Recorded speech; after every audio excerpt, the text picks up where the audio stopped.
తరువాతి రోజుల్లో ప్రముఖ దర్శకుడైన ఆదుర్తి సుబ్బారావు గారి దర్శకత్వంలో రూపొందిన తొలి చిత్రం అమర సందేశం 1954 నవంబర్ 6న విడుదలయ్యింది. నిర్మాణ సంస్థ పేరు సాహిణి.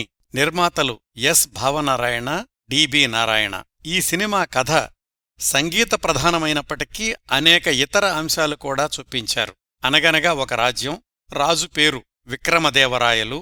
ఆయన ఆస్థానంలో శారదాపీఠాన్ని అధిష్ఠించాల్సిన సుధాకర సూరికి గాత్రదోషం వల్ల ఆ పదవికి అర్హుడు కాలేకపోయాడు. విద్యానాథ్ అనే వీధిగాయకుణ్ణి చేరదీసి సంగీత శిక్షణ ఇచ్చి మనుమరాలు శారదను కూడా ఇచ్చి వివాహం చేశాడు. శారదాపీఠాన్ని జయించే బాధ్యతను విద్యానాథ్కి అప్పగించి సుధాకర సూరి కన్నుమూశాడు. భార్య మోజులో పడి లక్ష్యాన్ని మర్చిపోతుంటే విద్యానాథ్ను వదిలి వెళ్ళిపోతుంది భార్య శారద.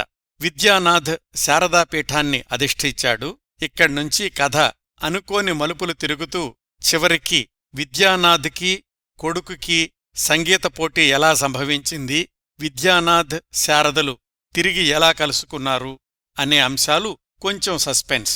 ఈ సినిమాకి రచన చేసింది ముగ్గురు అనుభవజ్ఞులైన రచయితలు శ్రీశ్రీ, ఆరుద్ర, తాపీ ధర్మారావు గార్లు. అమర సందేశం కథలో హిందీ చిత్రం బైజూ బావరా ఛాయలు కొద్దిగా కనిపిస్తాయి. సంగీతం ప్రసాదరావు అండ్ కేల్కర్.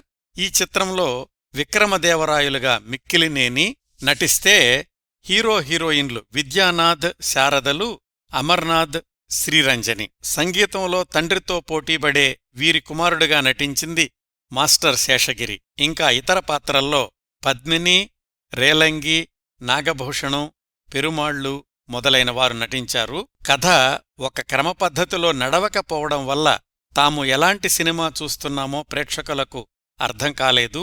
అమర సందేశం సినిమా పరాజయం పాలయింది.